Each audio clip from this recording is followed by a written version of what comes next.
What's up, everybody? It's your boy Heems. Guys, today we are back, but we're going to do our first episode of Last of Us for. And to say it, very least, it is simply an OMG. They actually did a good job for the most part with actually doing that whole episode. Everything just about was pretty much from the TV series that you can imagine, but like a step better. They actually add a little bit more detail, a little bit more to the plot.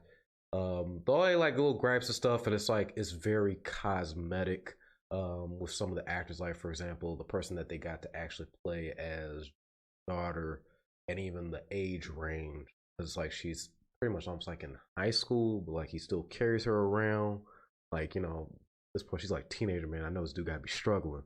But all in all, like even just like her storyline, her interaction from both them all having breakfast to them all getting ready to do their own lives, Joel, Tommy going to work, to her going to school, and then everything else. Like then you see the affection, even like when the dude was flickering his arm at school with the light, like that's the start.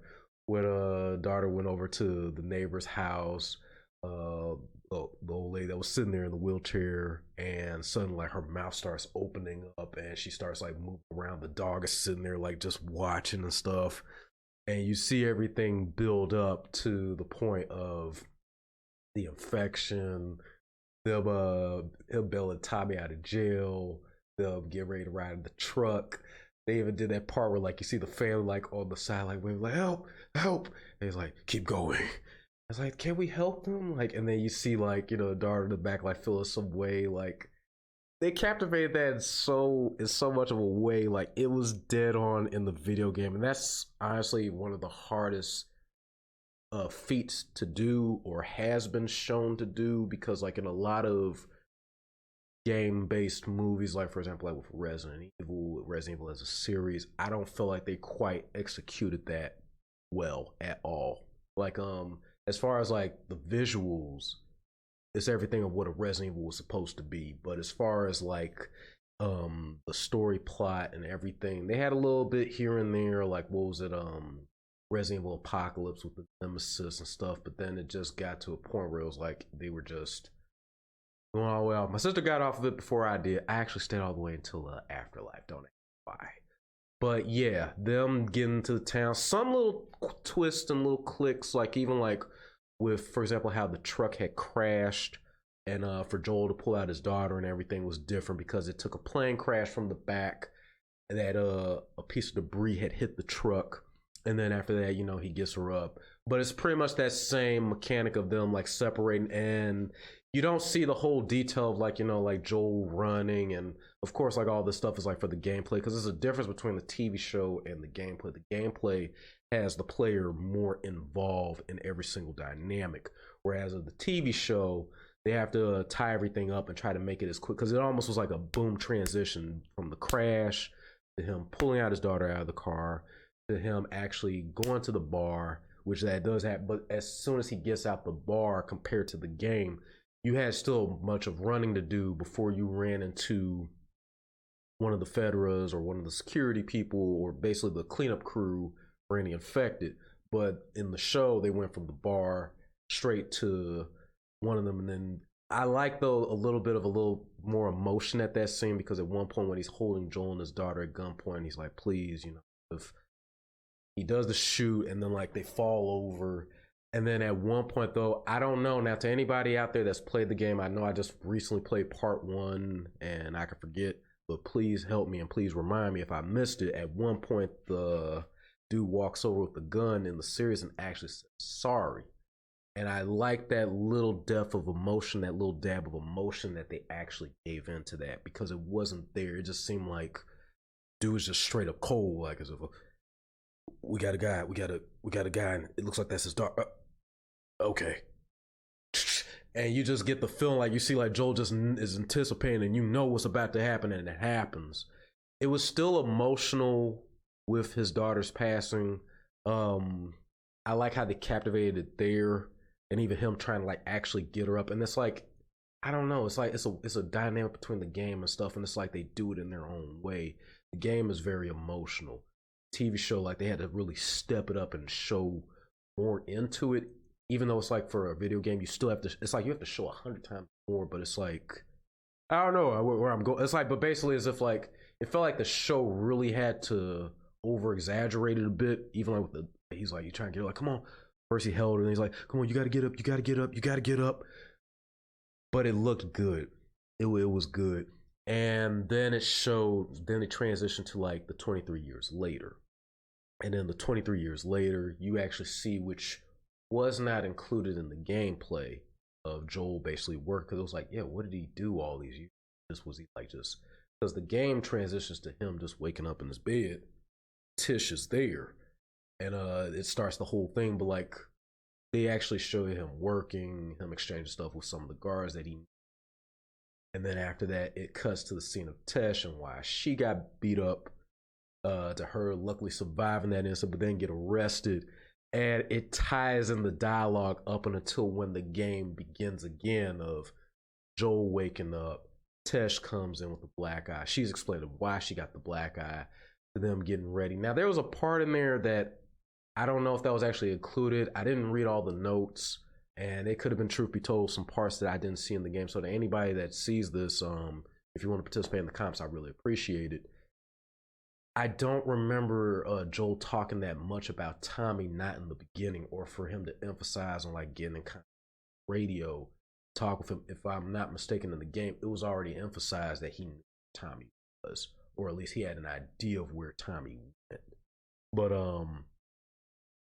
you see them get up there, and then some of the cast that they actually had, because like honestly, like Pedro Pascal, Bella Ramsey as Ellie, they even have had from Greenleaf. I was actually impressed that they actually included her in there. That was a cool little feat. And she actually ended up, Merle Dandridge, she actually played a good part in playing as what's her, Marlene. She did a good job with that. And the voice, the mannerisms, the hair. I liked even the comedy and stuff that they had, because then at one point when it got to the part where it cuts to Ellie scene, you see her basically locked up in the room. Everybody has her. Cuts to Marlene. Like, we got this girl, and that's where like it's like it played a trick to, at least to me. I don't know how to say that for the audience, or I can't say for the audience that watched it, but for me, it kind of played like a trick for me because it was like she just basically came across like she knew her. This girl, this is the big one. This is the big one. And she goes in there, and then she's like, "Well," and then she's, "Oh, I know your real name." This and that. And it basically filled up that gap to what we saw in the video game. Like, for example, in the video game, like a lot of stuff, like it's little smidgets, it's little stuff you can read up on. You can kind of put your own idea two and two together of how that relationship formed. But at least in the show, it's like they tried to, I guess, bridge the gap to actually see the development. Now, in my mind, I thought like Marlene and all of them, they knew each other right. Like they all knew each other for some time, but it seemed like in this case, Marlene knew her mother. She could tell who she was, but and she even knew of her. But it was like you didn't see that until like once she explained herself. As far as in the show, in the game, it was like as if like Ellie and Marlene, like they were already tight. Like they almost like they was with each other the entire time. Like they was all fireflies at one point in time. It wasn't just for the sake of that mission.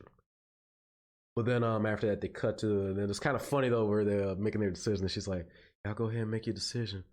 I'm sitting there just bleeding out a bit. And so after that, they go ahead, they do the whole thing where they walk off Ellie. Joel takes the nap. As far as Joel's character, he's not as much of a douche in this one as he is in the game. But I'm curious to see how he's going to build up to that. Is definitely different how this persona of Joel, and I like this Joel for the show too. But I want to see him like really bring that into the next one, or how much of a he gonna really bring out that side of him when they actually do their mission though, and they run into the guy that Joel was making deals with, who actually scanned them. That little flash moment of him and his daughter, and him just suddenly reacting and attacking the dude and killing him. I thought that that was actually pretty good because like you don't get to see that kind of emotion from Joel. It's pretty much as you're playing the game, like it's Ellie, trying to break down those boundaries, try to loosen them up, talk to him, build some kind of bond with him. Just didn't want to have anything to do with it.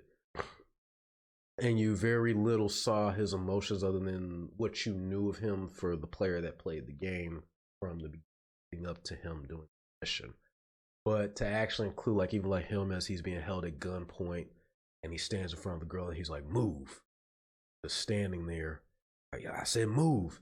And he flashes back to what happened to his dart and he charges and beats the crap out of this dude to his death. Like that was a good feature. I like the touch that they add to where they actually show the plastered clicker or infected on the wall. The detail in that was super nice. The intro looked really good. The music that they had playing for it was super lit. Like all in all, despite some, like I said, most of it was just cosmetics, I would honestly give this like a 9 out of 10. This was still pretty good for what it was and for what it is. And I'm curious to see what they're going to do next episode. Definitely look forward. And to everybody out there, this is going to be the first review. But if you guys liked it, you're interested in this, please hit the like button for your boy. Don't forget to subscribe to your boy at Heemscast Game. Everybody that has comments or if any little filling gaps or anything you would like to debate, as long as y'all keep it cool and friendly, by all means, guys, make sure you go ahead and drop it down in the comments below. I really appreciate it. To everybody, it's your boy Heemscast Game signing out. I'll see you guys soon. More out. Peace. Till the next video.